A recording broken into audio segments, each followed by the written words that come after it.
right, everybody, it is Wednesday. This is section 1904, and thank you very much for being a part of it as we are underway. This is now not just a sports podcast today. This is a Hollywood movie reviewers podcast today. So John and I are going to spend the majority of this podcast talking about the movie F1, because I did go and watch it on Tuesday night. I did go and catch it. I went on date night with my wife. IMAX? Did go catch it in IMAX. Nice. You read about that. Caught it in IMAX. I have some thoughts. John has some thoughts. He gave us a couple thoughts the other day, but now that we've both seen it, we can go into detail.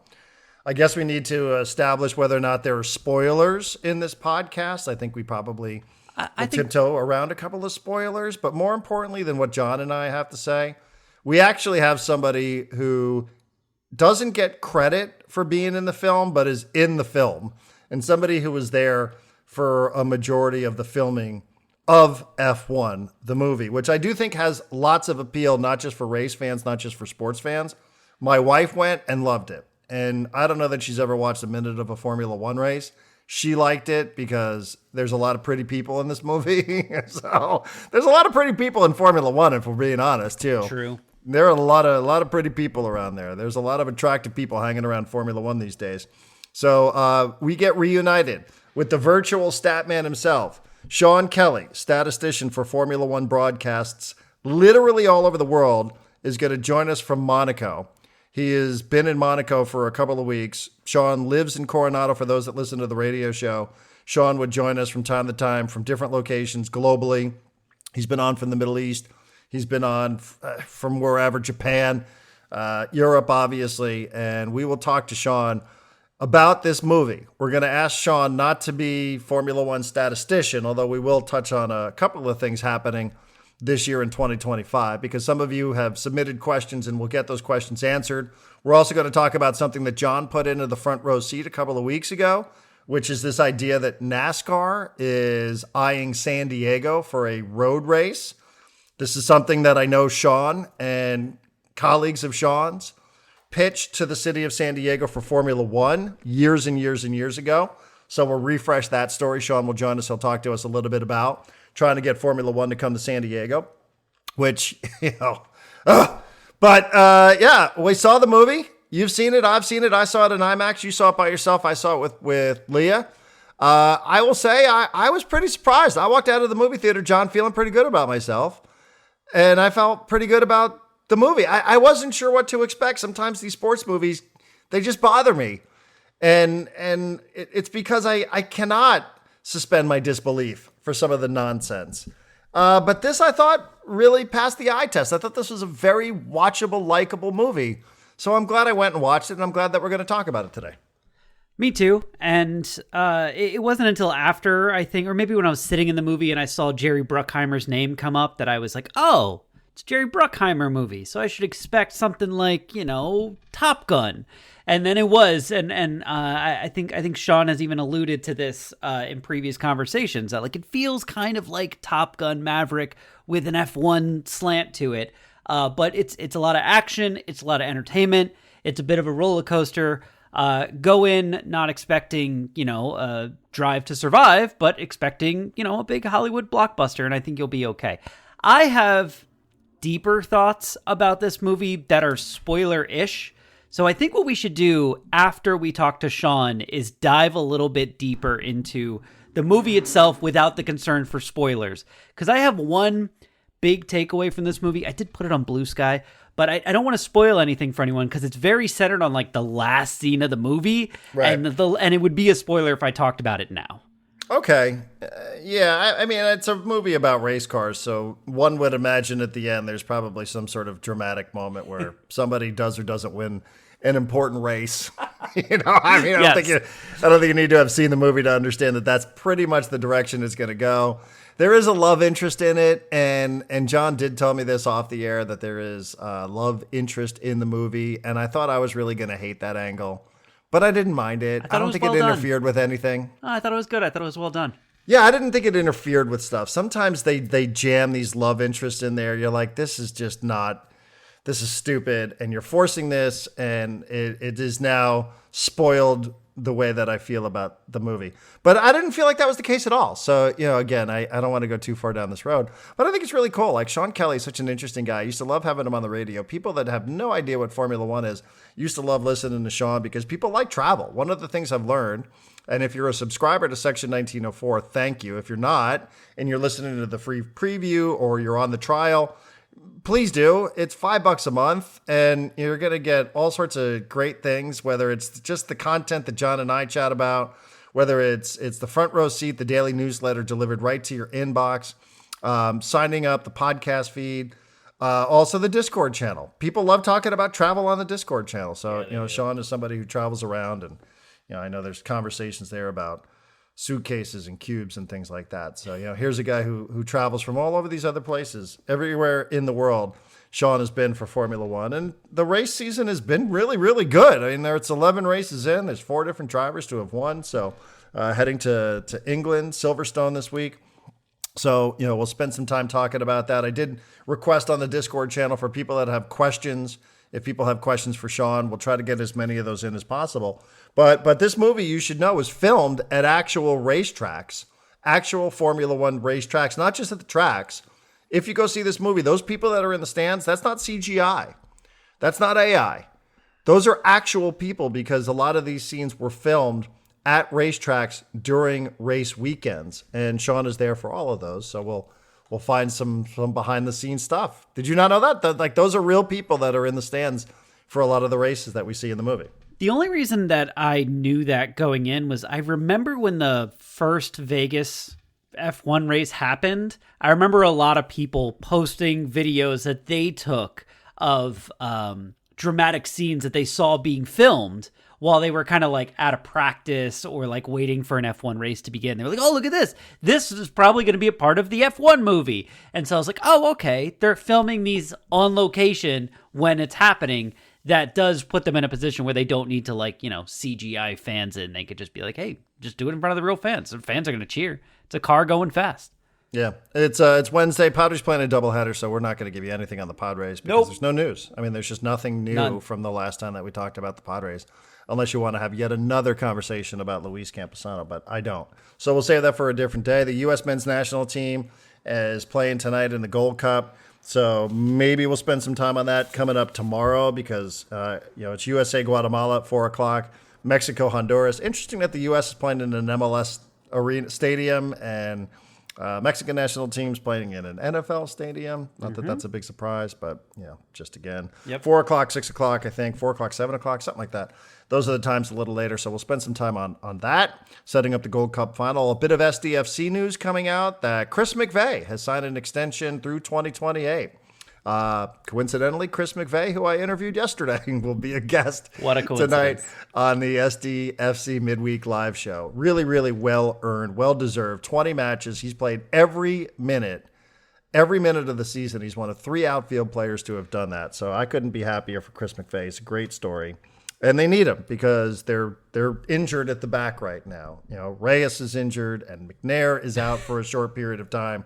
So, they do need him. And he's just been a really great player and a leader on a back line where you have 2 teenagers and a 21-year-old first-round draft pick. So he's been an absolute legend back there on the back line. So good for Chris McVey to get this extension. It is well-earned and it is well-deserved. And I'm happy about that.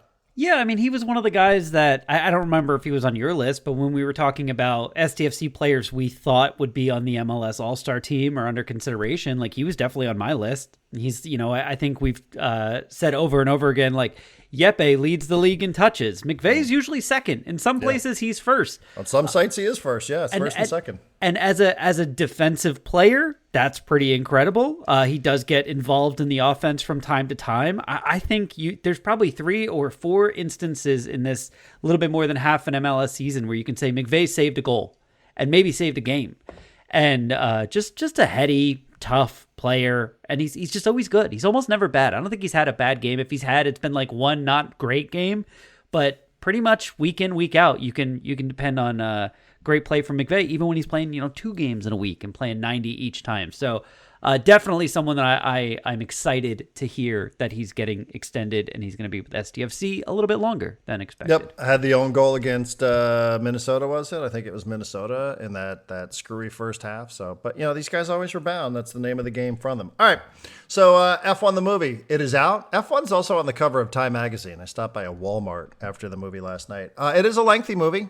The movie started at 7:15 where I went, and I didn't walk out of the movie theater until 10:15. Now, I will say there was a million previews. So there were a million previews. So you're telling me at like 10:30 last night you were in a Walmart?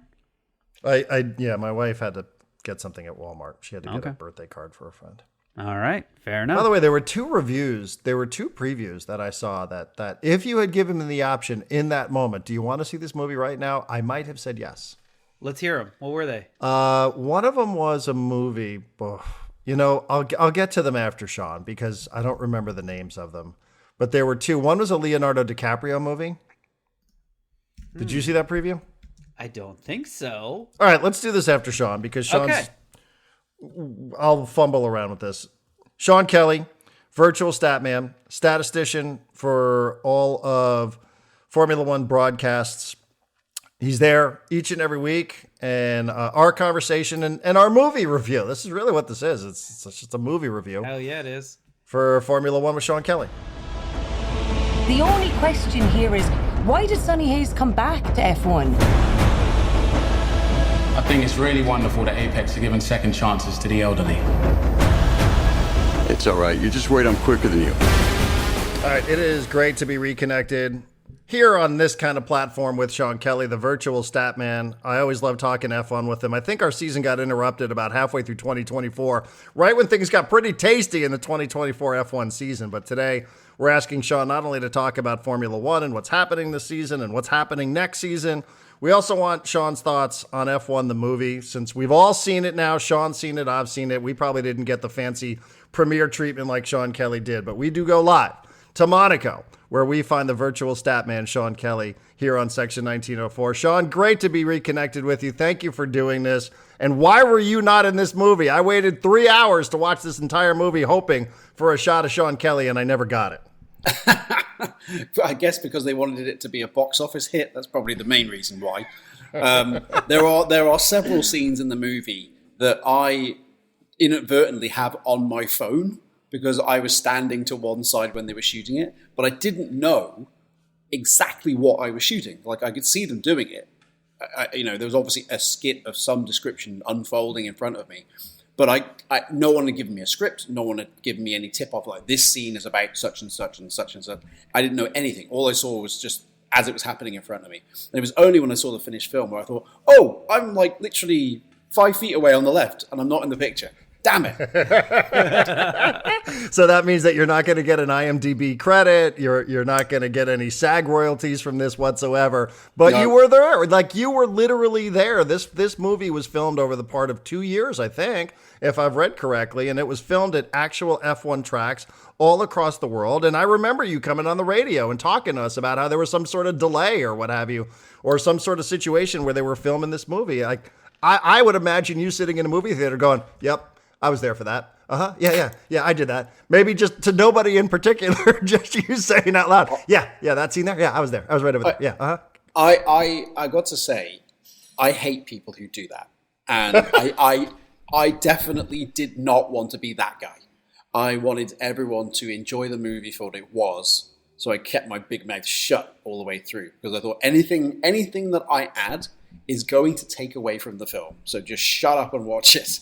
While, of course, my internal monologue was going, yeah, I was there. Yep, saw that. Yeah, that happened in front of me. Yep, and also that. Yeah, that's historically inaccurate rendering, but all right. Yeah, okay, I'll allow it. Yeah. That was all going on in my head. But at the same time, you're not going to watch a documentary. It's an action movie. It's a Hollywood film. There's going to be some artistic license. If you're going in there with that attitude of it has to be forensically accurate or it's a terrible film, you're going to hate almost every film that's ever made, even when it's a true story. You're going to hate Apollo 13 because Tom Hanks says, Houston, we have a problem, when Jim Lovell actually said, Houston, we've had a problem. It's like, how anally retentive do you want to get about these things? So as long as you go into it with the attitude of, I'm going in here not reading the regulations that the FIA gave you to check that it's all exactly right. And as long as you go in there and think, this is going to be 2 hours of crash bang wallop entertainment, and it's going to look, Formula One's going to look really, really cool, you'll really enjoy it.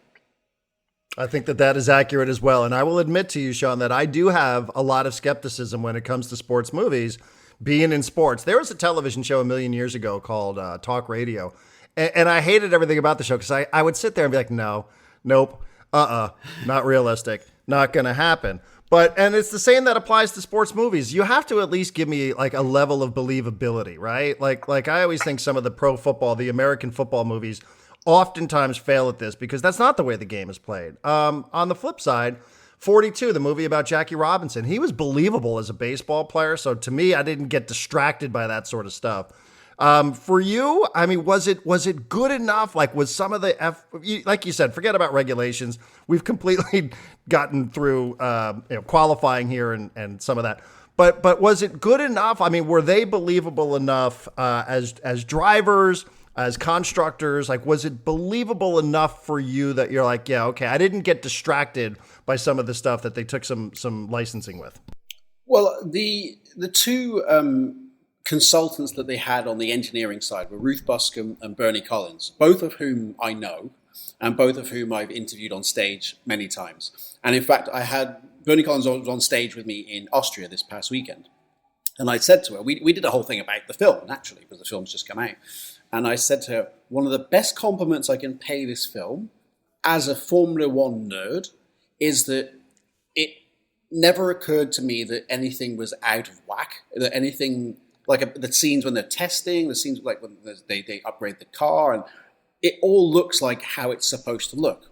And I said to her, "There's the best compliment I can give you is that it didn't seem like it was all out of place. Like it looked obviously like somebody who knew what they were doing was clearly had their hand on the way this was going because it works so well from a nerd's perspective. Yes, there are bits and bobs where you just go, yeah, that wouldn't happen in real life, but screw it. We've come this far. Like, why let that ruin the plot? It could happen. You never know. So wait, I want to jump in here, and sorry for interrupting, but I want to make this a tad more specific because you guys are both dancing around. Like, there's parts of this movie that are not quite realistic, but you're not saying what. So I'm going to give you, Sean, a choice here of what is less realistic? And I'm the one coming at this conversation from like, I've almost never really watched F1 or followed F1. The movie did have its desired effect in that I woke up on Sunday morning and then watched the F1 race. And I'm kind of looking forward to the next one. So maybe this has turned me into a fan. But less realistic, a 60-plus-year-old F1 driver or the amount of absolutely catastrophic crashes that happened in this movie over a pretty short period of time. Well, it's never mentioned explicitly in the film that Sonny Hayes, Brad Pitt's character, is 60 years old. Brad Pitt, the actual person, is 60 years old. But if I told you to name how old he was, and you'd never seen him before, you wouldn't think he was a day past about 40. So he is believable as being the right age for a Grand Prix driver. It's only when you realize, oh my God, that's Brad Pitt. Isn't he like 60? That's the only thing where it becomes a little bit of a dance with reality. There are other things. I mean, the accidents to which you alluded, there's one serious accident in the film. And it may at face value seem like that accident is not believable. There's no way that car would crash in that manner at that point of the track. That exact accident happened in the 2019 Formula 3 race to Alex Peroni. So that accident actually happened in real life. It looks, if you watch the video of it on YouTube, like the most ridiculous AI crash. Like there's no way a car does that. And it did. So it actually has a real life counterpart. And the real life thing, you'd watch it and go, that's not believable. And if you didn't know it had happened in real life, you would say the crash in the film is not believable. But it actually did happen. So there are almost every plot device in the film that pertains to the racing has a real life inspiration. There was actually a real incident where that actually took place. Now, obviously, sort of squeezing it all into one film might push the boundaries of believability in real life. But again, We're going to watch a film. We're going to be entertained. We're not going to a university lecture about Formula One history. And there obviously there's a few other bits and bobs, like Brad Pitt's character. I don't think he would qualify for a super license based on his recent career. That he wouldn't have that. There's a scene in the film where a driver gets replaced before the race, having not participated in qualifying, which is that's against the regulations. That wouldn't happen in real life right now unless they change the rules. But again, to complain about this sort of stuff when the film has so many other things to offer. Is nitpicking in the extreme. And as I said, we're not going to watch a documentary. We're going to watch 2 and a bit hours of Hollywood meets F1. And really, I think the British film reviewer, Mark Kermode, who I love, if anyone I don't know listens to Mark Kermode's film reviews on YouTube, I think he called it Top Gun of Thunder Maverick F1. It's like that. It's literally, it's like Top Gun Maverick, but with F1 cars. And the strange thing is, I met with Jerry Bruckheimer in Hungary last year. Jerry, I said, because obviously I call him Jerry. I'm on first name terms with all the Hollywood producers. Jerry, I said, you shot a film on the beach outside my house in Coronado. You are now shooting a film where I work. What's the obsession? Why are you following me around? And I'm reasonably certain I'm the only person in F1 who could say that to him. Why were you snooping around my house in Coronado? And what are you doing at my workplace? So I at least left a memory with him there. It's like I just met some dude with an English accent who says he lives in Coronado. What's that about? This is the first I've heard about this meeting with Jerry Bruckheimer. And I want to get back to that in a second. But I just want to, before I lose track of it, you guys both talked a little bit about that crash. And I did not realize that there's one that you can find from 2019. I went and saw this movie with my wife, who's not an F1 nerd, who's not a sports nerd, who's not a podcasting nerd. She's there just, she didn't really know much about the movie. She said, okay, let's go, date night, what have you. That scene, she literally covered her face when the car in this wreck, in this scene, yes, these are spoilers, go watch it anyway. But she literally gasped and covered her face. And I bring that up because obviously this isn't just for F1 nerds, and it's not for people who are going to sit around with a fine-tooth comb and pick apart everything that might not be 100% in the realm of reality. But as a movie goer, that was a scene that actually had an impact on her. So I actually really appreciated that I went with her. I was originally going to go by myself like John did. Sean, I don't know what your situation was, but to see somebody who was there just as a movie goer and to see her have that impact, I was like, okay, like I could tell now this is just not for us, it's for other people. I think that's an important point. It's a movie that will have an impact on people who know pretty much nothing about the sport as well. Yeah, at an executive level, away from the actual the screenplay and the acting and everything, at an executive level, a movie executive level. I mean, this was a co-production between F1 and Apple Films and Jerry Bruckheimer Films. Now, clearly, F1 themselves, having been involved in the production, have been basically given carte blanche to the producer and say, you do whatever you want to make this look good. And I've got to say, hats off to everybody involved. It really fits the bill when it comes to the realism of it. And I mean, obviously I was there, I was like, I know this is not AI. I was there. I was at the track when they filmed this. I know how immersed this was, to the point where we were treating Apex GP as a real 11th team because we would see them so frequently. And they even had their own motorhome and everything. It was literally like having an 11th team there. And from that element, it went really well. But the sort of the under the radar part is that Formula One has gotten involved with this because they hope that they're betting on this bringing another dimension of audience that we haven't tapped into yet. And one parallel I'd like to draw is the difference between F1 and FIFA. When F1 make a film about F1, it's F1 with Brad Pitt. When FIFA make a film about football, it's United Passions about Sepp Blatter. So it can very easily go off a precipice if you get it wrong. Yeah. At least F1 understand. I mean, I know, full disclosure, obviously I'm compensated quite well in Formula One. I would say this, wouldn't I? But Liberty Media, when they bought the commercial rights to sport, very, very quickly cottoned on to what sells F1. And it is the personalities of the drivers, the gladiatorial element. It's all this stuff about technology and everything. That's part of it, but it's secondary. First and foremost, it is the personalities. And not only that, but building up the personalities of the team principals and the peripheral characters, and that's in the film as well.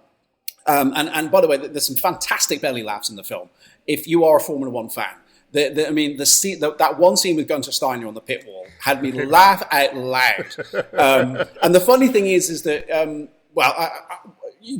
won't give anything away. I don't want to spoil it, but when Gunter is in the film, that is genuinely laugh out loud funny. There's another scene in a Las Vegas nightclub where Josh Pearce, Damson Idris's character, is sitting in the nightclub. And he's approached by this sort of, we would call them a pit lizard in racing. I don't know if I'm allowed to say that, but that's informally what we refer to them as being. And the dialogue between them, I won't give it away, but I laughed like a musketeer when that dialogue took place. There's the press conference scene with Fred Vasseur from Ferrari and Zach Brown. Fred Vasseur does this mic drop moment where again I laughed out loud. So there are several points in the film where you genuinely do laugh out loud for the reason you're meant to laugh out loud. I don't mean you're laughing out loud because it's so bad it's good. I mean it's actually genuinely funny. So it pulls you in different ways emotionally. The on-track sequences are fantastic. I mean the way it's shot. If you've seen Top Gun Maverick, it is basically, as I said, it is basically that, but with F1 cars. And never has Formula One been shown in such a dramatic way on the big screen. It's compelling from a cinematography standpoint, and I hope that they're under Oscar consideration for at least that element of the film. Yeah, and I also think there's enough detail in there, like you said, some of the personalities, some the Gunther scene. I know exactly what you're talking about. It was very, very funny. And again, I have mostly surface level knowledge of Formula One, and a lot of that is through Sean. But I also thought there were some details in there that gave it a ton of credibility, right? Like the constant training from the drivers, constantly challenging their hand-eye coordination and their reaction time, right? Like I feel like those are details that could have been left out of the movie and nobody would have known the difference.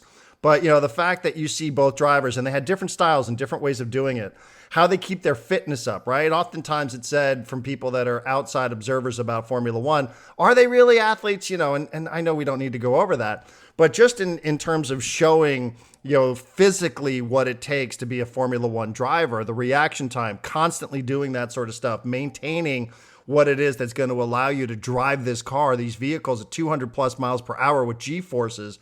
Yeah, I thought that part, like those details I thought were really good. I'm glad that they kept that in there. It's a long movie. It's over 2 hours long, and they could have done without that stuff. But I'm glad they left it in because I would imagine, especially for people like you, Sean, those are the details that probably really matter and give it a level of credibility that offsets some of the Hollywood stuff. Yeah, I mean, absolutely. And I think that's probably the input of having Lewis Hamilton amongst the sort of executive level producers and advisors on the film. There are so many people involved in this film who I know personally in F1, who I know are like, okay, if that's the caliber of person you've got advising on the realism, the accuracy of what you're trying to do, this is probably going to be pretty good. As long as as long as it's not the movie company doesn't sort of have their fingers in the cookie jar. So can you change this to make it a little bit more Hollywood? And thankfully they didn't. I mean, it is.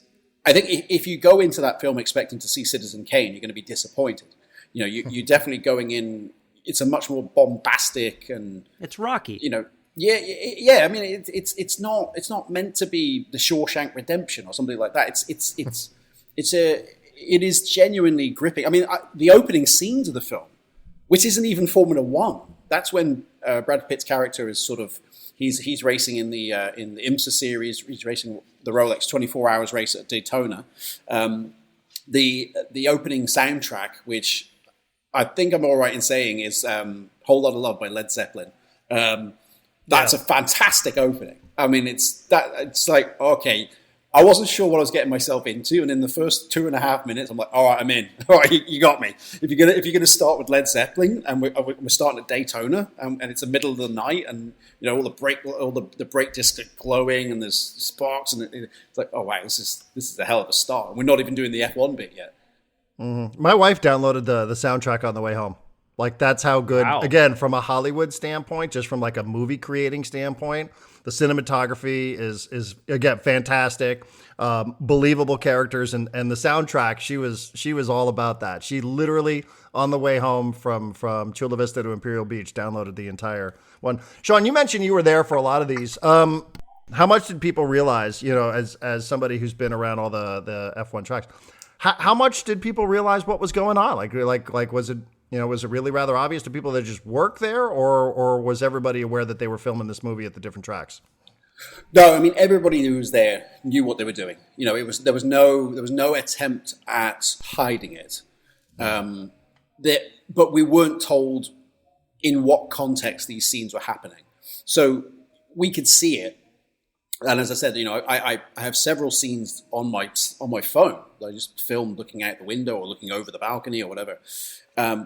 I didn't know what I was filming because I couldn't hear what dialogue was going on or had no script. I didn't know, like, is this scene going to make it in the film? Nothing.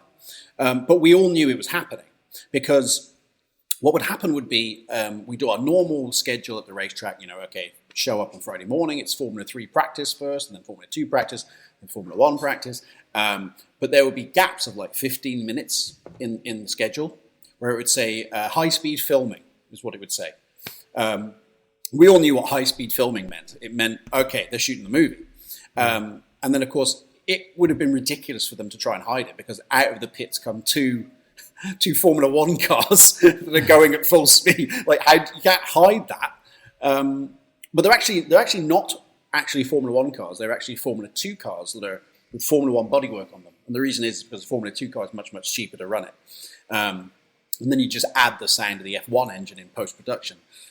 So in the film, you wouldn't notice any difference. But we could hear, with the naked ear, that it was obviously a Formula 2 engine. But we would see them, running wheel to wheel and, pushing each other on the side of the track. It was all pretty dramatic stuff, but we didn't know what it was going to be used for. So it never, we saw it happening, but we never were able to sort of think to ourselves, this is spoiling the plot, because we just don't know what the plot actually is. So it was definitely, it was embraced by all. We found it a very, very novel thing to happen for 18 months because they started at Silverstone in 2023. They wrapped in Abu Dhabi 2024, the last race of last season. So it was, it wasn't a constant. It wasn't at every race, but it was a recurring thing that we kind of got used to. And I think by the end we were like, a bit sad it's all over now. It's like we kind of got used to you guys being around. I do love when experts say random things that they don't realize show off what experts they are. Like, everyone could hear with the naked ear that it was a Formula 2 car, not a Formula 1 car. Like, I would have no idea. No one outside of... Trust me, you would know. You would know. There's a big difference in the engine notes. And not only that, but there's a what we call the sound of gunfire. Because when a Formula 2 engine changes gear, the engine backfires. Right. So you get this huge bang out of the exhaust. So it sounds like a gunshot. So you would very, very quickly, if you just sat there, if you'd never been to a Grand Prix weekend before, and you listened to the F2 engines go around the racetrack, and then those cars came out, you'd be like, it sounds just like an F2 engine, And then the F1 cars come out, and it's a different tone. So you would know right away, like, oh, it's obviously not an F1 engine. I wonder how Lewis, as the executive producer, felt about having him at Abu Dhabi. Come up just a little bit short. Stop right there. Stop right there. All right. Well, let me ask. I mean, you mentioned Formula One worked with Hollywood on this. I mean, there are a lot of drivers are there. Like Max Verstappen is right there. All these. I mean, how does that work for those guys? These guys at times have been a little reluctant even about Drive to Survive and some of that stuff. How did it work for them? Like, were they given options about whether or not they could play small bit roles in this and cameos, etc., or was it like, hey, we're doing this and you're just going to be in the movie one way or the other? Well, what was doubly impressive about the way they made the film was that it, as I alluded to before, it fitted in with what Formula One was doing on a normal schedule. So the scenes, for instance, where Brad Pitt and Damson Idris' character are standing on the starting grid when the anthem's going for the British Grand Prix. That's the real anthem. That is actually what happened. They were actually there. They didn't add them in post. They didn't reshoot it. That's actually it. They had one go at it. They had one chance. Right before the race. Those are literally the guys standing there right before the race. Abu Dhabi, same thing with the flyover at the end, and those guys are there. That's all the real stuff. And so they only got one shot at it. There's a scene where Brad Pitt's character has a conversation with one of the investors on the starting grid at Silverstone. I think they had 2 opportunities to shoot it. They only had time for 2 takes because it's the real grid. And they said, that offered its own challenges because we only had 2 chances to get it, and that was it. So the fact that they fitted that in without ever infringing on Formula One schedule, so the Grand Prix would happen as normal. One of the most impressive parts about it was the Apex GP cars actually did the real formation lap of the 2023 British Grand Prix. They were actually on the warm-up lap. But we didn't see them when we were watching it on TV. When we watched that broadcast of the race at home, you never saw those 2 cars. Normally, they show you wide shots of all the cars going around the racetrack and everything. If you run that back, if you go to the F1 TV app and watch that broadcast back, you'll see all the shots like onboard cameras forward-facing, or the tight shots of the cars, or the pictures of people in the garage. You never see what's going on at the back. And there's actually 2 Apex GP cars that are really going around the racetrack there. And you only get that confirmed to you when you look at like fan videos that people posted on Instagram. Like, wow, look, there's the 2 Apex GP cars going around on the formation lap. Now, that, strictly speaking, shouldn't be allowed. But again, that's a little bit of Hollywood license. They did allow that to happen for filming purposes. When it comes to the drivers, as I said, their time was not infringed upon really, except the podium sequences, which had to be shot twice. Certain drivers. Honestly, I haven't asked them, and I don't know what their responses were if somebody has asked them. I think they would have found it pretty cool to say, like, hey, you're going to be in a Hollywood movie, come and do the podium sequence. I think they probably enjoyed it much more than they would enjoy it. I guess it depends on which day, though. Like, which day for Max, I mean, there was that shot. Max can be a little prickly about stuff like that. There was that shot where Max like gives him the finger or like waves at him, and he goes, "Oh, I deserve that." And I was like, I wonder how they got Max to do that. Well, just ask him. I guess. It just comes naturally. But the thing is, would you not think it was pretty cool if it's like, hey, you want to be in a Hollywood film? Hell yeah, I want to do that. That's way cooler than just being in some documentary. Once you've been in like 10 seasons of Drive to Survive, you're over it, aren't you? No disrespect to Drive to Survive, but how often in your life do you get to be in a Hollywood film? So I think they suck it up just that time. And it's not like we weren't doing anything like Drive to Survive kind of digs into the personalities of the drivers, and maybe they might record like private conversations that they don't necessarily want the microphone there. Whereas in the film, all you're doing is saying acting lines. Yeah. So it's actually pretty cool to say you're in that film. And honestly, it really didn't eat into how we ran a normal Grand Prix weekend. It was so seamlessly done. Obviously, a lot of planning went into it, and it was obvious that the film, the permissions necessary to make that film, went all the way to the very top. Because I mean, Stefano Domenicali, who is the boss of F1, is in the film in the sequence, in the post-race sequence in Abu Dhabi. He actually congratulates the team principal, and of course Toto Wolff is in the film as well in that sequence as well, who has a speaking line. Trying to poach a driver. So it ran all the way to the very top. And that's the only way this film could have been made. 25 years ago, Sylvester Stallone, a bit more than 25 years ago, Sylvester Stallone wanted to make a Hollywood film by F1. And he became very frustrated, or the production became very frustrated with the lack of access that they would get. Mm-hmm. And eventually they gave up on the project and made a film about IndyCar instead, which they called Driven, which is a legendary piece of mystery science theater movie making. Which we were hoping that F1 would not become, and thankfully thankfully F1 is so good it's good, as opposed to so bad it's good. So firstly, I breathe a huge sigh of relief, and the second thing I say is congratulations to all involved. It was a long and very circuitous route to make a film about F1, at F1, by F1, without actually infringing on F1. They did it. So the logistics was so well done. I have a question, and maybe this is how we can kind of transition out of the film and into more F1 stuff. You guys keep saying it, and I've heard this for years from my friends who have become fans of F1 from watching Drive to Survive, and then they get into it, and then they want to watch the races. And, you know, the question's always like, why is F1 getting so popular all of a sudden? Everyone's like, oh, it's a Netflix documentary. It's a Netflix documentary. And you guys are like, it's the personalities, right? I think it's a step beyond that. And the documentary is a part of it, but it wasn't until I watched the movie and then I watched a race the next day that I was like, this is the only sport that I can think of where there's like live radio coming in from the drivers while they're driving. And like, baseball has experimented with this lately where they're like, hey, we're going to talk to a player while he's fielding his position for half an inning, try and get the thoughts of the athlete while they're doing the athletic performance. But it, you know, in the movie, they actually make it a point.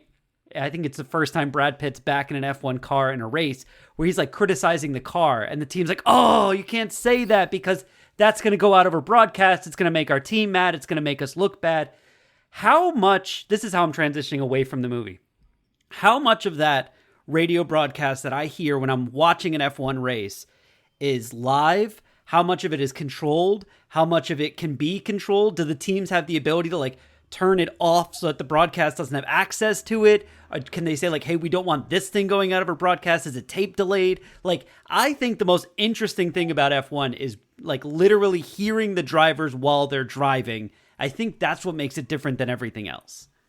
Well, before I answer the question in full, I should also add that in the movie, they use the real team radio microphones. So the acoustics of the microphones are exactly as you would hear them in a real F1 race. Which even I thought when they're was sitting at the table, right? Because that's normal. You normally, when you have an engineering meeting, they all put the headsets on so they can hear each other at the other end of the table. That's so cool. So they literally did that. So it sounds exactly like it's supposed to sound, which I thought was a fantastic attention to detail. And again, the sign that someone was advising them who really who had done that job, who was in the real room when they do that. The radio channels in Formula One are open in so much as all of the communication is broadcast. If you go to the F1 TV app and you go to an individual onboard channel, you will get the unfiltered radio. All of the radio traffic will come out. So none of it is private. You cannot. Wow. It is not within the team's remit to switch it off and go to a private channel. The only way they can have a private conversation is in the garage. So they have to actually go back and have the conversation face to face. Anything on the radio is liable to be broadcast, and they always have to bear that in mind. All right, so transitioning out, put a wrap on this for us. Where does this movie rank amongst the other F1 films that you've seen, right? Senna's one of them, Rush, Braun. Where does this slot in for you? Well, I mentioned in my sort of no spoilers Instagram review when I saw the film, I said this will stand the test of time. John Frankenheimer made the film Grand Prix in 1966 with James Garner in the lead role, and that film stood as the definitive document of 1960s Formula One. This film will stand the test of time as the document of 2020's Formula One. This is what F1 was in 2020, well, in the first half of the 2020s, let's say, because the tracks are real, the cars are real, the drivers are real, the media are real. There's like the real media people are in the film as well. So much of it is as it happens at the track, and years from now, there are people who are yet to be born who will watch this film 20 or 30 years from now to see what F1 looked like back then. So in that respect, it is peerless. I mean, it doesn't have any other match. You know, Rush obviously is a document in 1976. And that's a great film too, and very historically accurate rendering of the film, Ron Howard film with Daniel Bruhl, who I still think should have won an Oscar for his portrayal of Niki Lauda, and Chris Hemsworth, who was born to play James Hunt, by the way. So that's a great film. You know, those I've never seen Ford versus Ferrari. I'm not a sports car guy, I confess. You should. It's great. It probably is. I mean, everybody tells me it's a great film. I mean, I'm not that much of a moviegoer, if the truth be told. I didn't see Rush in the movie. I never saw Rush in the movie theater either. I saw it at home. We can be very happy that F1 is... People in F1 were concerned that would this be cringy? it's definitely not cringy. There's definitely a thrill ride element to it, and I don't. As I said earlier, it's not Citizen Kane. It's not The Shawshank Redemption. It's not going to be up there with the greatest movies of all time. But in the genre of racing films, it definitely is a very worthy inclusion, and people will watch it again years from now. I mean, my first thought after seeing the film was, I kind of need to see that again. That was really good. I enjoyed that. And that's the best. That's the best thing you can say about it, isn't it? If you actually go away from it thinking, I want to go and see that again. That was really enjoyable. Particularly if you haven't seen it in IMAX. I haven't seen it in an IMAX version yet, and I think, well, that's missing. I should go and watch it on the really big screen, because if it's as good as that on the normal screen, imagine it's in the big screen. So I think everybody will be very pleased with that part, and the sort of cherry on the top is that it's turned Brad Pitt into a race guy. So it's turned him into one of us, because now he's become so immersed in racing that now, I mean, they just recently he tested a real McLaren at Circuit of the Americas, and now he's starting to talk about, maybe it'd be nice to get into some racing. Not Formula One, but we could go and do some sports car racing. It's not unheard of for someone of his age to get into it, because usually people who are that age have the kind of money you need to go racing. And I think he's become so hooked on the whole thing that it's turned him into a race fan as well. So that's kind of a nice little sort of epilogue to the whole production. Yeah, and apparently those guys actually got in these cars and drove upwards of almost 200 miles per hour. So and Brad, when he did the test for McLaren at Circuit of the Americas, I think he topped out at 190, was it 198? I think it was. He was just short of 200. He was so annoyed. He was like, what? I was so close to 200, I didn't get there. Yeah. Okay. You mentioned McLaren. What a good segue that is. So I know we've taken up a ton of your time. I remember last time, I think one of the last conversations that we had was, F1's just gotten boring, and, all it is Red Bull running away with everything, and Max is running away with everything. Boo-hoo. And you are the perfect person, especially for newer fans, to say, listen, I have perspective here. There are different stages of Formula One where you have dynasties. It's just the way it goes. I would imagine a lot of those people are probably pretty happy with the way 2025 has gone. 11 races in, 4 different winners. I know McLaren, you just mentioned them. They are off to a white-hot start, but I would think that, people are probably pretty happy with the way the season has gone, given that we've had a little bit of variety in terms of who it is that's actually winning these races. Yeah, we've kind of returned now more towards the Hamilton versus Rosberg Mercedes era, where there is one team that is clearly has the edge over everybody else, and it is an internal battle between those two drivers. I think after what happened with Max Verstappen in Austria, that's probably finished it for Max's chances, unless there's a massive change in pace. I mean, he's 60-something points off the lead now, which that's a disadvantage that no one's ever overcome to win the title. And the car doesn't look anywhere close to being good enough to win the title. Max was doing his best to hang on, and it's been incredibly consistent. That Austria race was the first time that Red Bull haven't scored in 78 races. So they were really trying to win it on the long game by being consistent and hoping that McLaren would sort of screw up. And they're not doing that, unfortunately. McLaren are going to cruise to this Constructors' title, but we don't know which driver will be the champion. And it's good that McLaren are letting them race in the meantime.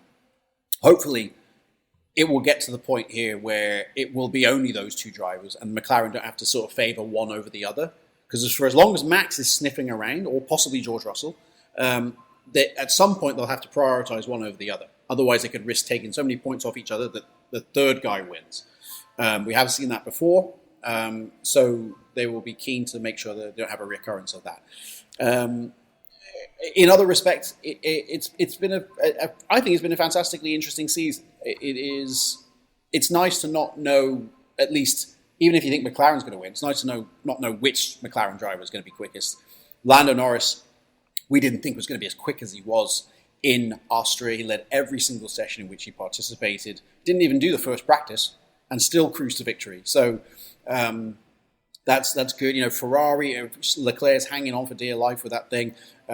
Stuck it on the front row in Austria and finished on the podium. He's doing as best as he can with that car. Lewis still got the same qualifying woes as he had with Mercedes. But we've got Silverstone coming up, and nobody is better at around any racetrack in the world than Lewis Hamilton at Silverstone. I mean, 9 wins, 15 podium finishes, 12 consecutive podium finishes. Lewis always keeps something up his sleeve for the British Grand Prix, where he won last year. So there's that too. And now we have the silly season as well, of course. What's doing the rounds right now is that Max Verstappen is going to go off to Mercedes next season, which, if that happens, is catastrophic for Red Bull, who would be last in the Constructors' Championship right now if it weren't for Max. So they've got to really, really do a job to hang on to him, because if he leaves, they're in big trouble. You've answered a couple of questions from some of our listeners. Jorge wanted to know about Mercedes and Max for next year. Tony wanted to know WTF Ferrari. So I feel like you have answered that one. And Red Bull, are they in next year mode? I don't know. Also, there seems to be a handful of questions about Cadillac, Sean. What are people saying about the future of Cadillac and another race team being added into the mix? Well, let me go one at a time there. I mean, Verstappen and Mercedes, we have a major change to the power unit regulations next season. And the last time we had that big change in 2014, Mercedes had a huge advantage over everybody else. They were way ahead of Ferrari and Renault, and then, as it turned out, Honda as well with those power unit regulations. The word on the street is Mercedes have an advantage again with these new regulations for next year. So straight away, Max Verstappen's probably thinking to himself, I probably want a Mercedes power unit if I'm going to win the world title next year. Now, Red Bull will be entering into a partnership with Ford next year. And as yet, that's an unknown quantity. What's that going to produce? We don't know. We do know the technical director that Keir Starmer. I just said Keir Starmer because the UK Prime Minister is on my screen in front of me here, right? He literally just came on the screen. And just as I was about to say Adrian Newey, I saw Keir Starmer on the screen. So Keir Starmer, who I have now appointed the technical director of Red Bull Racing, he's just walked out on them after designing their race-winning car. Let me start again. Adrian Newey, the technical director, Adrian Newey has left to go to Aston Martin. So it's all in a bit of a state of flux when it comes to the personnel there. So I can see why Max would want to go to Mercedes. Ferrari are doing Ferrari things, but we have to bear in mind Ferrari are not that far off. They just haven't won yet. They were very good last year. They got to they went into the last round last season with a chance to win the Constructors' Championship. So they're not. We poke fun at them. We say like, oh, Ferrari, you know what Ferrari are like. Actually, they're not that bad. They're just sort of It's not like Keystone Cops area. It's just not spectacular at the moment. It's still in the middle. And then what was the other thing? Cadillac. So Cadillac, I think everyone's pleased that they're going to be in Formula One next year. There's another 2 seats on the grid. It's an 11th team. They're going about it the right way. And I think they will sign, I've been saying for months, I think they will sign Valtteri Bottas and Checo Perez as their 2 drivers. First, you've got 2 drivers there who have been in teams that have won the Constructors' Championship. They've both won Grand Prix. They've both got more than 10 years experience in Formula One. They are the perfect partnership for a brand new team in terms of leadership from the front. Like, you've got 2 drivers there who really know what it's supposed to look like. So those would be the 2 guys I would pick up. I'm sure that's the long-term courtship. But of course, all of this could be thrown out the window if Verstappen goes to Mercedes. If that happens, that probably means George Russell's a free agent. Now, if George Russell is a free agent, maybe Cadillac will want him. And then we get a whole merry-go-round, which leads to Valtteri ending up at Red Bull. Or, it could trigger a whole domino effect. We don't know. But by and large, we all know Cadillac is a serious proposition. No one's thinking that it's a bunch of like American boardroom people. It's not at all. It's like no, these guys are for real. So I wouldn't have any concerns about their expectations being not in line with reality. Let's say. All right, before we let you go, because I know your helicopter is standing by you to take you to the Nice airport so that you can fly to London. Do I have that right? That is correct. I do yes. I do have that right. You are.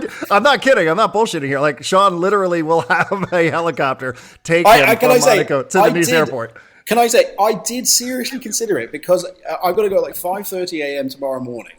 And if you've ever been to Monaco, Uber does not work in Monaco, famously.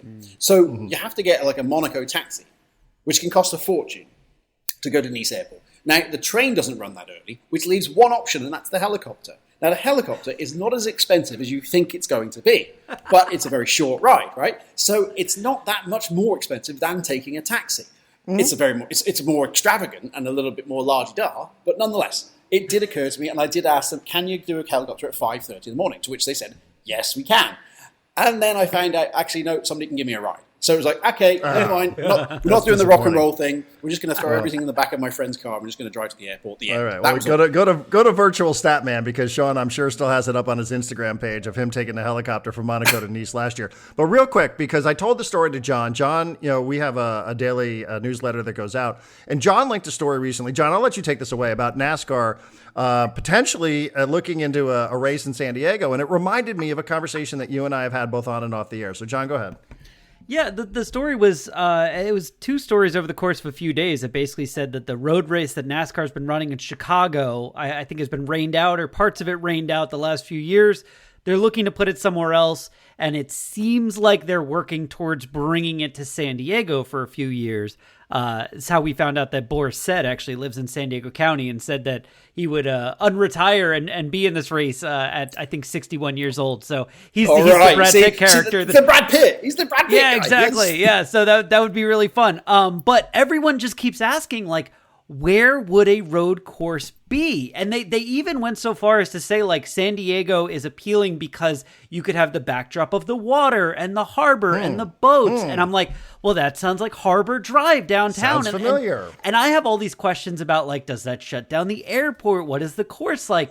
And Darren just kept going, Sean had a course. Sean had a course for F1, and he could probably clear up, at least get us closer to clearing up what a NASCAR road course in downtown San Diego would look like.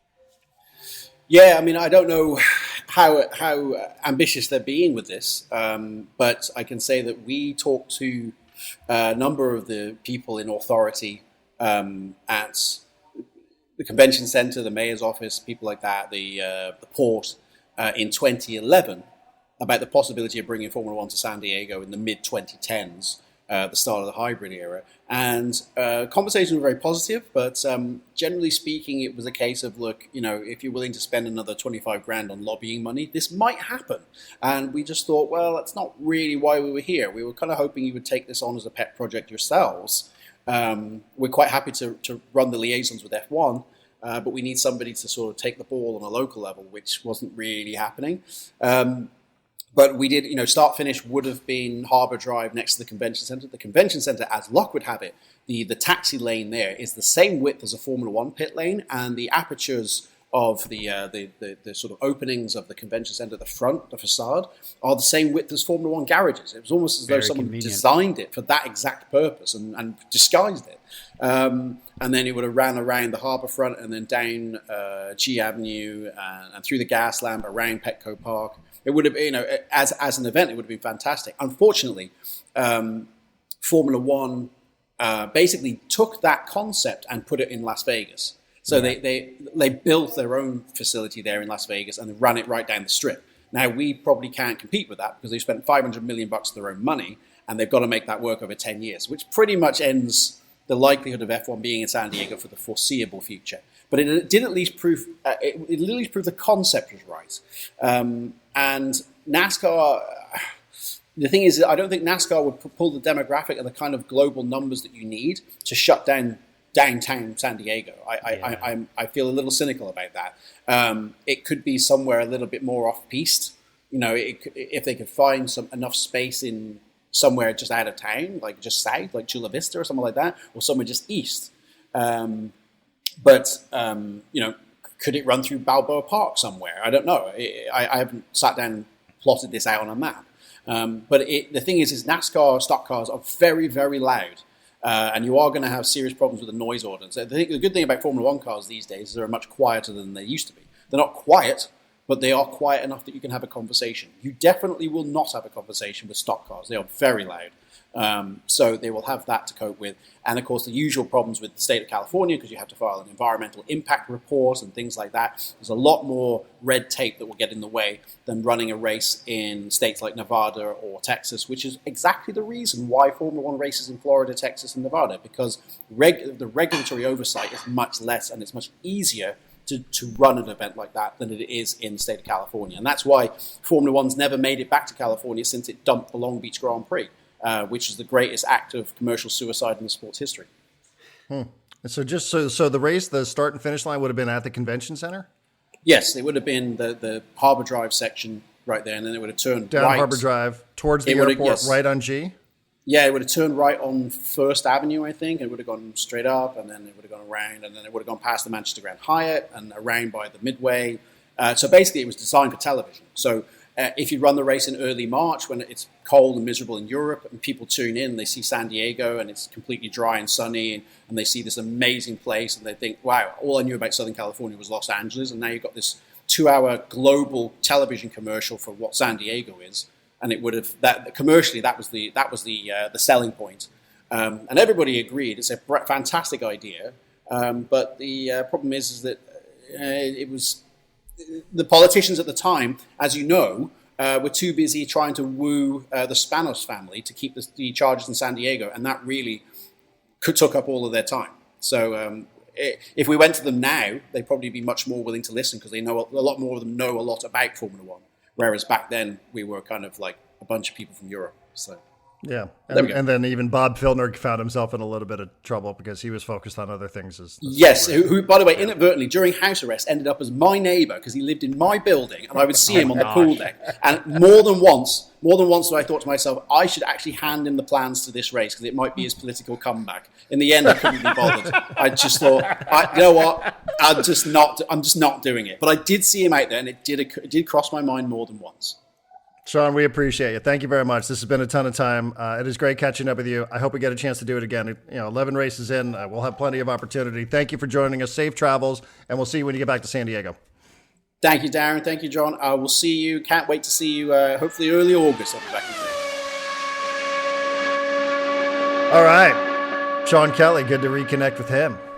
Anytime we get a chance to chat with somebody who's just hanging out in Monaco on a Wednesday afternoon and evening before the sun even sets, I think we take it. So I love that too, that he was there for so much of this. And I have found myself yesterday, I want to say it was, on the front row seat, the newsletter that is put together every day, arrives in the inbox like by 7:30 a.m.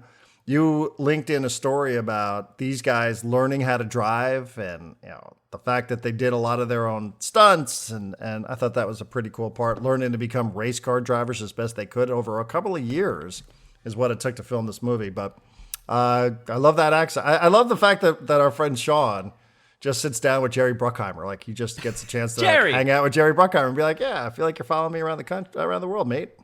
Yeah, I was curious, and I didn't get a chance to ask Sean this, but that article that I linked to said that there was a crash that happened while they were driving, like the Brad Pitt and the other guy whose name I don't remember were driving, that was not planned, but got put in the movie anyway, because they were like, oh, that was a good crash, we'll move it. And I was like, there's like 3 pretty major crashes in the movie, and I was like, I wonder if it's one of those or one of the more minor ones or what. But I was intrigued by the idea that they took a mistake and made it a part of the movie. I always love when that stuff happens. Yeah, it feels was more Brad real. Pitt and Damson Idris, I believe. Yes, Idris is the other driver in the movie. Yes, both of whom are very pretty. I mean, these are very these are attractive people. And if you watch Formula One, like the drivers are attractive people. Lewis Hamilton's an attractive man. He is a handsome man, and there's a scene with him, and yeah. I mean, again, I'm sort of on the fence about spoilers and all this sort of stuff. I don't know, but okay. Again, I just found it to be a very watchable, likable movie. My wife liked it, so if you're thinking, well, I'd like to go watch this, but I don't know if my wife would be into it.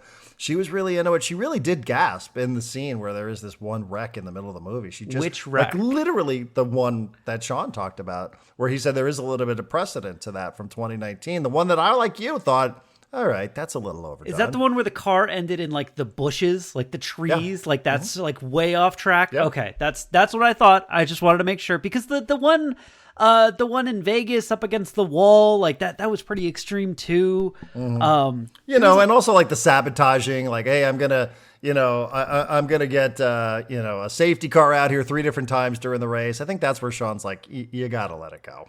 Yeah. If I was watching at that point going like, if this was real, the other drivers would just murder this guy. He'd never be allowed back in an F1 car again. They'd be like, you're ruining the sport for everyone. And it'd be a scandal that, and then he was just right back in the car the next week. I know you're wary of spoilers. Oh, and by the way, feel free to pay off the trailers that you liked. But I had a question for you. I put this out on Blue Sky as such. And my question, I guess, is if you agree with me. I said the F1 movie I found to be much more interesting if you didn't look at it through the lens of this is a sports movie, this is a racing movie. If you looked at it through the lens of this is a movie about addiction. Do you agree with that? Do you disagree with that? Meaning Brad Pitt, because he's a gambler, right? He's a chronic gambler, which is part of his personality. A chronic gambler, chronic womanizer. He's nomadic, right? But he explains all of that, right? I mean, he does actually address it. There is that scene where he addresses why he is the way he is. Do you remember what he addresses it by saying that there's a point in which he's racing where it all goes quiet and it goes calm, and that's when he's flying. And then he says, like, I'm just chasing that. And I'm always going to be chasing that. And like me, as a son of a father who is a drug addict, who describes when he's high as flying, my radar went off of like, this is an addict. This is an addict explaining, I had a hit of it once, and I'm chasing that thrill, that hit for the rest of my life, even if it destroys my life, destroys multiple marriages, destroys my body. Even if he's sitting at the point in one part of the movie where he's like, if I die in that car, that's a good life. That is an addict speaking, man. And I think this whole movie and then at the end, and this is where there will be a spoiler. There will be a small spoiler here, but as Darren said early on, you assume that someone wins a race at the end. Brad Pitt finally wins an F1 race at the end. And he finally gets the girl. And what's he do? He leaves it all behind to go chase that thrill again. He's Baja racing in Mexico, trying to get that hit of thrill again, as opposed to settling down with a woman who seems to enjoy him, enjoying his fame as an F1 driver. Like, he shows up and they're all like, dude, you're an F1 driver. Like, what are you doing here? And he's like, nope. And they're like, we can't pay you. Don't care. Just chasing that thing. It is a story about addiction, Darren. And I think that walking out of it, I was like, this to me is the more interesting part. And I wanted to find a way to ask Sean, and I didn't. Like, is this what drivers are like? Are they just so addicted to driving? They just love driving so much. And we see this with like basketball, football, right? You hear this about prospects. Yeah, I think that's all athletes. I think that's all pro athletes. And like in basketball, he doesn't love the game, enough. He's just in it because he's tall and he's athletic. He doesn't love the game. And I'm like, I wonder if the best drivers are just completely obsessed with driving, or if there's some that are just like, I'm just good at this and it makes money, so why not? Like that, the mental aspect was the most interesting part to me. The races were fun, but the mental aspect of everything that he was going through, and his gambling addictions, and his father, and how his relationship with his father tied into it. I was like, all of this just points to anti-hero addict. It's just his drug of choice happened to be really entertaining to watch, and it's not like meth. Yeah, I guess. I mean, I think there's some elements of that are probably applicable here, but I also think for people that have performed in that space, it's the thing that they do that they cannot replace anywhere else. Not through women, not through gambling, not through any other vice or any other activity. Go ask Trevor Hoffman if he's found anything in his life that compares to trotting into the ninth inning to Hell's Bells. I would love the to answer ask is no. Trevor Hoffman. The answer is no. Like, there is nothing in life that will ever compare to that for Trevor Hoffman. Whether that's a Tuesday afternoon against the Pittsburgh Pirates, or whether that's the postseason and the World Series or the NLCS. There's just nothing like that. There's nothing that can replace that in your life. So I think if you get to that point where this is what you're really passionate about, and you spend your life searching for something to fill the void, it just doesn't really exist. But yeah, I mean, it is interesting at the end that he does go off and he does find himself with a little bit of team success. And he does find himself in this position where he probably never thought he would be. And what is the thing? How does this impact his life? Well, it impacts him to the point where he's like, fuck it. I'm out of here. Yeah. I'm just going to go, do something else. And the last question of the movie, do you remember what it is? The last question. Because he shows up in Ensenada, he shows up to another race. Right. But, the question is, have you ever driven Baja? Yes, but then it's, I don't know if I can pay you. And he says, it's not about the money. Yeah. Exactly. And that was to me. But isn't that what we want out of athletes? I mean, isn't that what we're searching for out of athletes, that the guys that are doing it because of their love for it? And like, where is the line between love and addiction? I don't know. But in a question. world, I mean, it is a fine line, right? And obviously he has addiction in his life. He's, I mean, they never say he's a gambling addict, but they say he's had a lot of, They said he lost all of his money gambling. Lost it all. I don't know. Does that make you an addict? I mean, it's an unhealthy relationship with it. Norm Macdonald will tell you, yes, he lost his like fortune like 3 different times gambling. And he's like, that's how I know I'm an addict. Yeah, but I think there's a side of that though that is appealing to people who like, he could have hung around. I mean, the easier pathway for him would have been to hang around Formula One, right? Because exactly. he's really, really popular at the end of the movie, and he chooses to go hop in a Baja bug, a Volkswagen bug, and go ride up and down in the dunes in Ensenada. What did you think the end of the movie was going to be while you were watching it? Because I had one clear ending I thought was going to happen, and it didn't come even close. I wasn't sure that. I didn't know. I didn't think that Brad Pitt's character was going to win. You thought Joshua Pierce was going to win? Yeah. I thought Pierce was going to win. There's this plot twist at the end where, there's like this double cross thing happening. And, Yeah. That makes you think that it's going in one direction, but it really isn't going. There's some predictable stuff in this. Like, let me just be clear. There's some very predictable Hollywood stuff. Right. Like we knew full well when they were, and this is really in the weeds if you haven't seen the movie, but when they're playing poker, like you knew full well, like when the guy's like, hey, he never listens to me, when the one character, Joshua Pierce is like, he never listens to me. And Brad Pitt's like, what? Like, you're just like, oh, okay, whatever. I guess we got to get through that to get through the other good stuff. And I knew he had a winning hand that he just let Josh win. I was like, but why though? Why do you think that was? That was the one thing I couldn't figure out. Why did he let him win? I don't know that I really fully understood that one. I think that was supposed to be the beginning of him being a team player and being like, it's not about me, it's about us. And if I can help him, I'll help him. But I also thought he did it to just, he knew he was going to get laid out of it. Yeah. And he did. Yeah.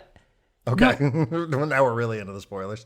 I mean, whatever. You got to get to the poker scene and by that point, you probably know.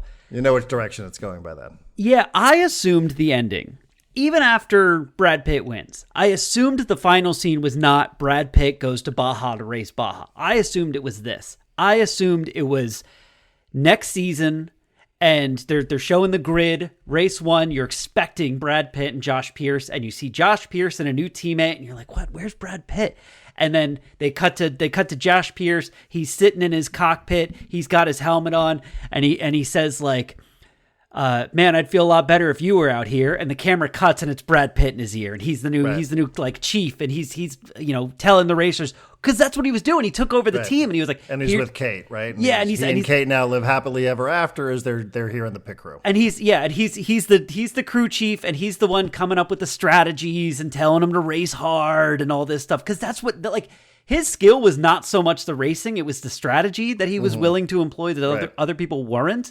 And I'm not saying that that's a better movie ending. I actually kind of like the way it ended because it takes the thread of addiction all the way through to like, there's nothing that's going to get this guy to ever stop chasing that high ever again. Mm-hmm. But that's where I thought it was going. I thought we were getting the Hollywood happy ending. Yeah, but there's also a lot of clues that he drops during the movie though, right? Like again, like he keeps trying to say it's not about this stuff. And that's all F1 is about, is that stuff. Formula One's about racing. It's true. But it's also about that stuff. So, I think one person's addiction is another person's passion. Yeah. Again, and there's this fine line between it. I'm not saying that addiction and poor decision-making hasn't, to a certain extent, had this negative impact on Brad Pitt's character. Sonny Hayes, right? Sonny Hayes. So, but at the end, he still is very true to himself, and whether that's addiction, chasing something, even after he's now won his Formula One race that he's been thinking his whole life, this was the pathway that it was going to be when he was this hotshot driver wearing Camel cigarette jumpsuits, which I thought was amazing. I love that they brought back like Camel cigarettes. It was fantastic. But, at the end, I also thought there was an element of he's being true to who he is. Like, he said it over and over and over again. He would try constantly say, it's not about your social media followers. Yeah. It's not about the cameras. It's not about all this sort of shit. It's about the race. And for him, like going and still trying to chase down and track down the purest form of the racing, which is what he loves most, is easier to do when you're driving a VW Bug in Ensenada than it is, if you're going to all the different Formula One stops, I guess. I don't know. That's sort of the way I looked at it. I didn't look at him as a sympathetic figure at the end of it. I looked at him as a flawed figure, a flawed character, who just knows who he is and, is out there chasing down things that I think make him happy. That was going to be my question. Did he smile once in this movie? A couple times. He had a couple of moments. Yeah, I don't know that there's a moment in this movie where I could be like, oh, he was actually happy there. Like, I have no idea. Yeah, I mean, I don't know that he knows the answer to that. Yeah.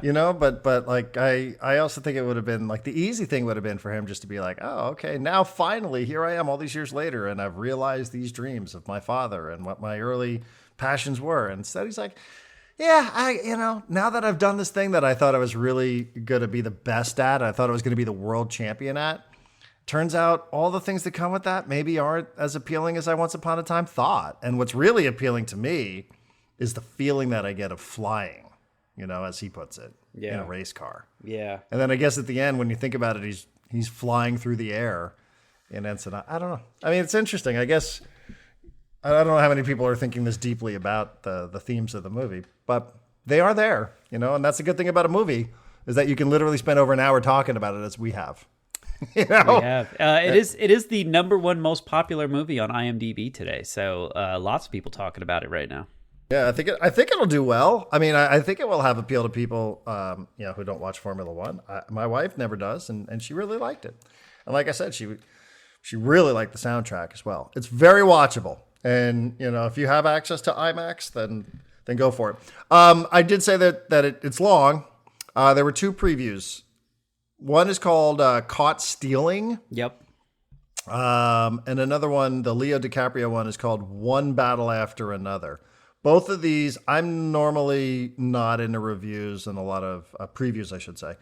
But both of those looked very good. I would guess the last movie that Lee and I went to was the Bob Marley movie. So it's been a minute. Yeah.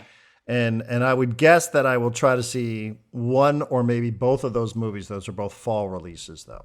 Yeah, I'll probably try and see both of them. They both, now that you've given me the names, I'm like, oh yeah, I've seen those trailers online. I was excited about those movies. I like Paul Thomas Anderson a bunch for the Leo DiCaprio movie. So that'll be good. The other one, I don't know if you're looking for a nice getaway from reality book, Darren, but one of my favorite fiction books of all time, Project Hail Mary, just announced yesterday that the movie version of it is coming out in March.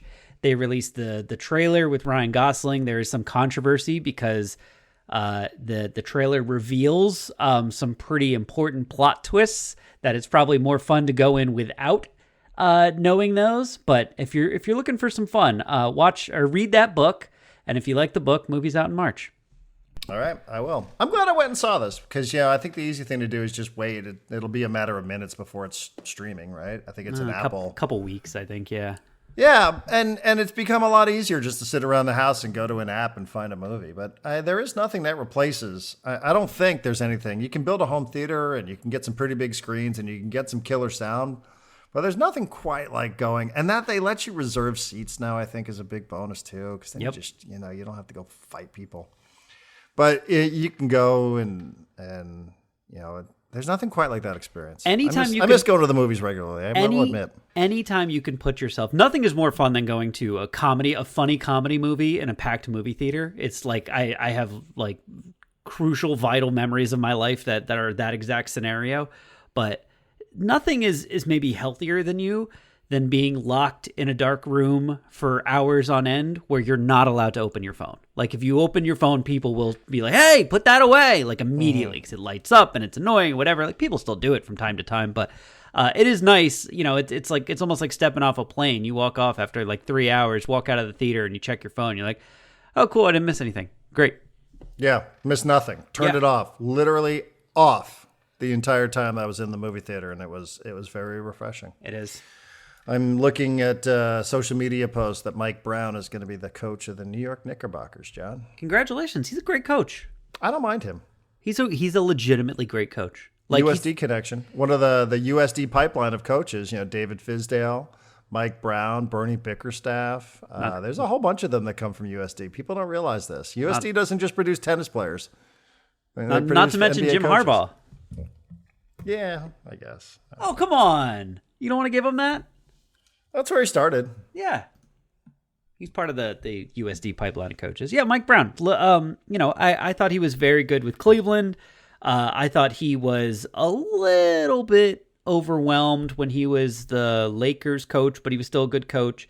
And I thought he was amazing with the Kings. And I thought he found something with the Kings. And if I remember correctly, he kind of comes from that like Steve Kerr, like Warriors background. I want to say even before that, it was more wasn't it a San Antonio Popovich? Yeah, I mean that's where Kerr came from too. So it's a lot of like ball movement and just coaching, right? Like that's the thing that I was driving me nuts with Tibbs last year was it felt like on the offensive side of things there wasn't a lot of coaching going on. There was just like beat your man, and Mike Brown's going to do a lot of coaching, so that'll benefit the Knicks, I think. Now, who will he be coaching? LeBron James, the new New York. No, I'm not going to do that. I put that into the group chat yesterday. Very, very strong reactions. Oh, I asked my wife this morning. I was like, I asked this of Darren, and I won't tell you his answer. And I told her, I was like, would you trade Karl Anthony Towns for LeBron James? She's like, no. I was like, why not? She was like, because I hate LeBron James. I was like, that's a bad reason. Yeah, that was literally the reaction on the group chat.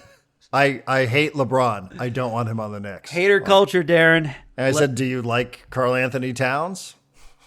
You want to pay him $70 million or whatever he's asking for? I think it's a wash with him financially and LeBron. No, but that's the thing is Cat is I think they're both 50 plus. Yeah, but Cat is extension eligible. He wants an extension. He wants a max extension, which remember Jalen Brunson took a haircut just a year ago, maybe. He wants a max extension that would pay him like $60-70 million a year several years from now, like 3 years from now, and then for a few years after that.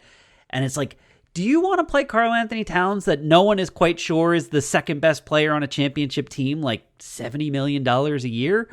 Or would you like to take what he is now and turn him into like a year of 41-year-old LeBron James? I don't know. It's an interesting question.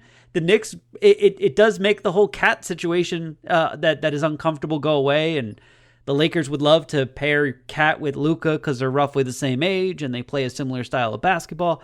So like it works, and like LeBron James and his agent have been, sending some weird public signals towards the Lakers that make people think that he wants a trade or a buyout or something like that. Maybe it's just the usual LeBron bluster, but it would be Adam Silver and the NBA would be thrilled with the idea of LeBron James getting traded from the Lakers to the Knicks before this season begins. And I think it would make Stephen A. Smith feel very uncomfortable, and I might be here for that.